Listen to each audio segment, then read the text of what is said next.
Hammada shu savol bor. E'tibor berib qarang. Nima uchun Alloh taolo men so'ragan narsani bermaydi?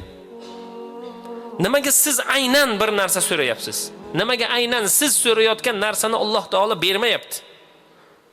Mumkin kechikyapti, mumkin umuman bermayapti. Mumkin qaysidir holatlarda Xudodan bir kamchiligingizni, bir mashaqqatni, bir mushkilani so'rayapsiz. Alloh taolo uni ijobat qilmayapti. Qarzdor duo qilyapti, qarzi yechilmayapti. Uyi yo'q, odam duo qilyapti, Alloh unga uy bermayapti. Farzandi yo'q, duo qilyapti, Allohdan farzand so'rayapti, Alloh unga farzand bermayapti, birodar. Savol tug'iladi, jumboq o'laroq hammada bu savol bor. Katta-yu kichigi, yosh-u qarida bor. Nega Alloh taolo men so'ragan narsani bermayapti?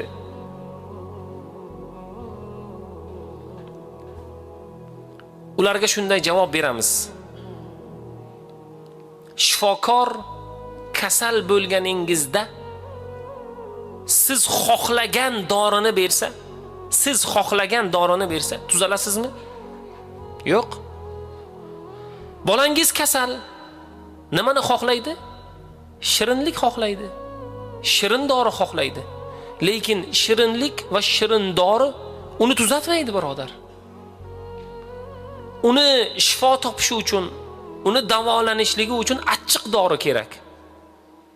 Achchiq dorini yesa, sabr qilsa, qaysidir shirinliklardan, dunyoning lazzat va ne'matlaridan o'zini tiysa, o'shandan keyin shifo topadi.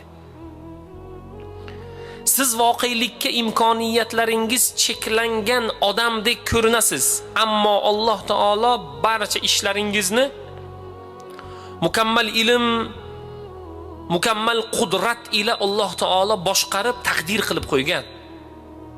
Shuning uchun bandaning bu savoli, o'ziga bergan bu jumboqi juda xato.